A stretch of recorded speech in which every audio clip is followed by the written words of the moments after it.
అర్జున్ ఇంటి మీద రాళ్ల దాడి చేయడం ఏదైతే ఉందో దాన్ని భారతీయ జనతా పార్టీ తీవ్రంగా ఖండిస్తుంది.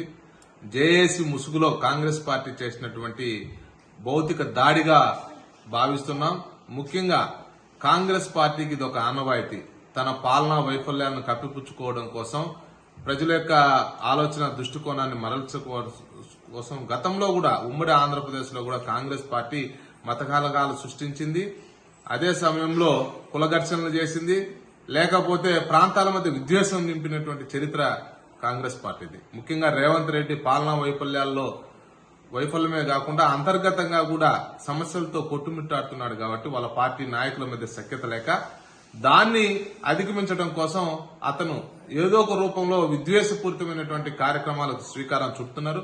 10 సంవత్సరాలు పూర్తయినా కూడా ఆంధ్రప్రదేశ్ పట్ల ద్వేషము, ముఖ్యంగా తెలంగాణలో ఉన్నటువంటి టీఆర్ఎస్ కాంగ్రెస్ నాయకుల్లో ఇప్పటికి కూడా తగ్గలేదు. ఇంకా పెంచేటువంటి ప్రయత్నం చేస్తున్నారు. ఏ రోజైనా ఆంధ్రప్రదేశ్ సంబంధించిన సినీ పరిశ్రమ తరలి రావాల్సినటువంటి అవసరం ఉంది.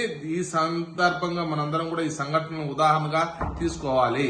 అంతేకాదు, ఆంధ్రప్రదేశ్ లో 100% తెలుగు వాళ్ళు తెలంగాణ అభివృద్ధి కోసం ఏ విధంగా అయితే కష్టపడ్డారో ఆ విధంగా ఆంధ్రప్రదేశ్ లో కూడా పెట్టుబడులు పెట్టి ఇక్కడ సొంత ఊరు అభివృద్ధి కోసం కృషి చేయండి.